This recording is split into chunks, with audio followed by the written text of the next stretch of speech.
Salut tout le monde, j'espère que vous allez bien. En ce qui me concerne, ça va plutôt pas mal.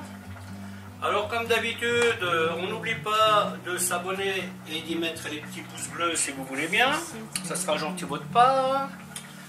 Alors aujourd'hui, je vais vous montrer un jarret cuit à la broche. Enfin cuit, terminé à la broche. Car le jarret, c'est du jarret frais, donc non salé, que j'ai fait cuire dans un bouillon avec des légumes. D'ailleurs, si vous faites ça, le bouillon, vous pouvez en faire une soupe. Hein, c'est plutôt bon à manger. Hein. Et ce jarret, je vais le terminer à la broche. Donc, cette rôtissoire que vous avez là. Alors donc, si vous n'avez pas de rôtissoire, vous avez probablement un tourne-broche dans votre four. Vous pouvez utiliser celui-ci. Ça marche tout aussi bien. D'ailleurs, c'est même mieux parce que les jarrets sont comme ça au lieu d'être comme ça. Mais bon, bref. On va faire avec ce qu'on a. N'oubliez pas de mettre une lèche frite, car nous allons arroser le jarret en cours de cuisson avec la sauce que nous avons préparée avant. Pour faire cette sauce, donc, je vais utiliser un peu de beurre, dans lequel je vais faire revenir des échalotes, que je vais légèrement colorer. Ensuite, je vais y mettre du miel, que je vais caraméliser, déglacer avec du vinaigre. Ensuite, du jus d'orange, que je vais bien réduire. Du fond brun, je vais faire réduire tout ça. La bière et le picon, je rajoute en fin de cuisson. Donc pour ce faire, j'ai pris une bière classique. Hein, je n'ai pas acheté de bière sophistiquée, hein, c'est pas la peine. Donc voilà, je vais vous montrer comment faire tout ça. A tout de suite. Donc là, nous allons commencer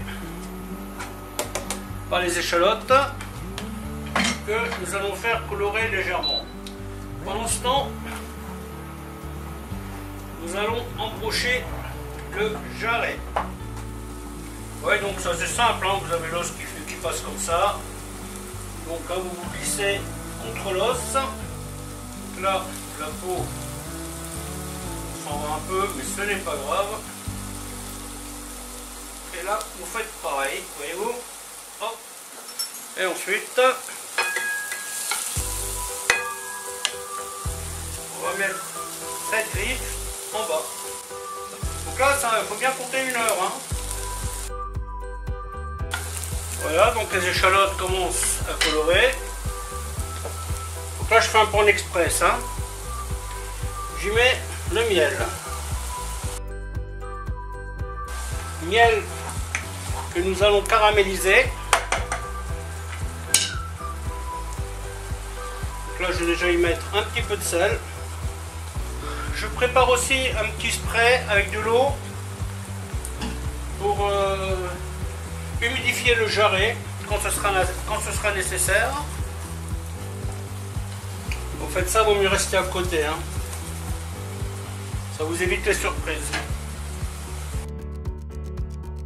Voilà, le miel caramélisé. Faites attention à ce qu'il ne noircisse pas trop. Hein. Une belle couleur caramel.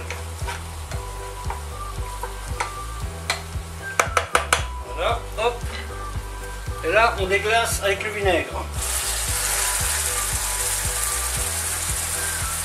Ce qu'on appelle une gastrique. On dissout.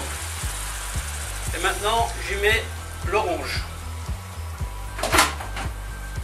Donc cette orange, je vais bien la réduire avant d'y mettre le fond brun. Le picon, je peux déjà le mettre. Ici, le jambonneau part un peu en live. Alors ce que je vais faire, je vais tout simplement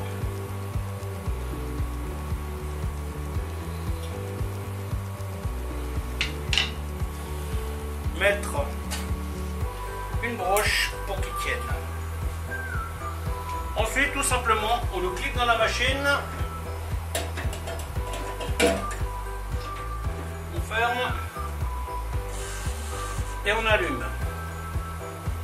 Donc là, comme je vais l'arroser avec la sauce, eh bien je vais mettre par tranche de 15 minutes. D'abord, évidemment, il faut que je termine la sauce.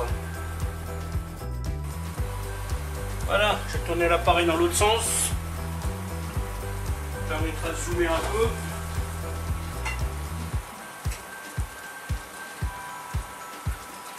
La sauce, elle se présente bien. Là maintenant, j'y mets le fond brun. Voilà, j'ai tourné l'appareil dans l'autre sens. Ça devrait le faire un petit peu mieux.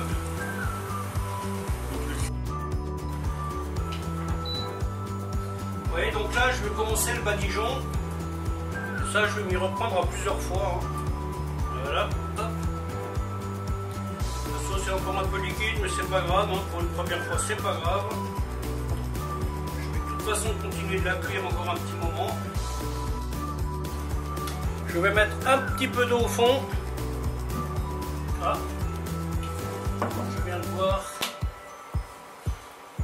qu'elle n'est pas bien accrochée. Voilà. Maintenant, elle tournera rond.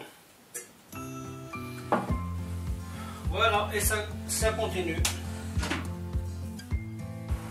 Les gros jarrets comme ceci, il faut bien compter 1h30 dans le bouillon.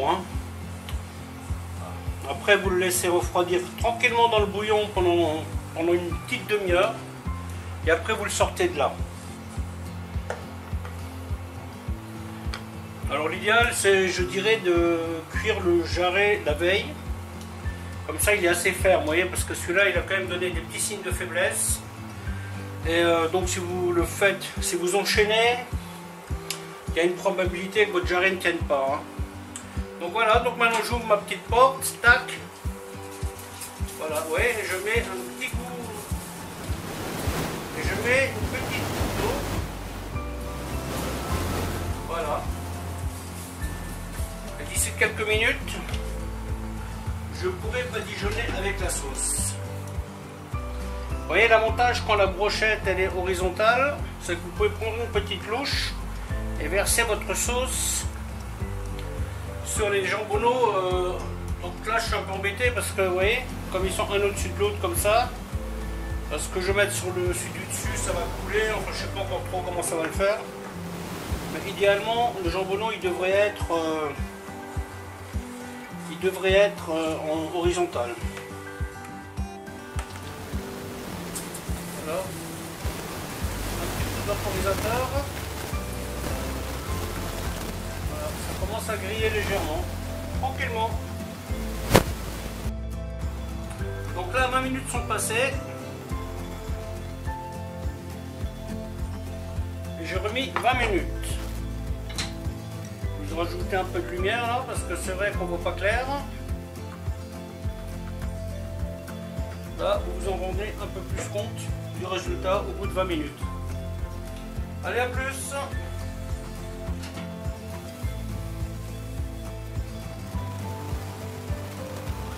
Voilà, donc là la sauce elle épaissit un peu, on continue. Et cette sauce elle participe à la caramélisation. Et voilà, une fois de plus, mon micro a rendu l'âme.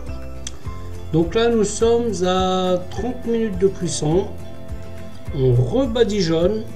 Ça on le fait très régulièrement. La qualité de votre jambonneau en dépend. Alors bien sûr, il ne faut pas oublier que avec ce système de mettre du miel dans une rôtissoire, le jambonneau va noircir. C'est normal.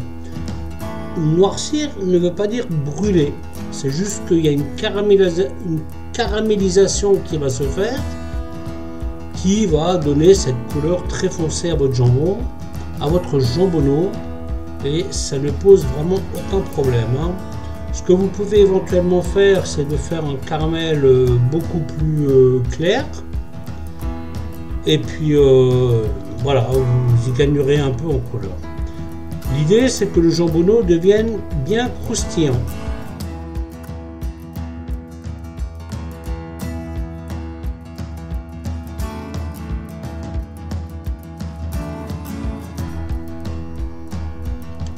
Et voilà, là nous avons passé 1 heure de cuisson, enfin, 1 heure de rôtissoire. La peau du jambon est devenue bien croustillante. Au moment où je vous enregistre ce son-là, je peux vous dire qu'elle était vraiment croustillante. Hein. Genre, j'ai limite pas réussi à la couper. Mais c'est exactement ce qu'on cherche, faire fondre un maximum de graisse et rendre cette peau croustillante.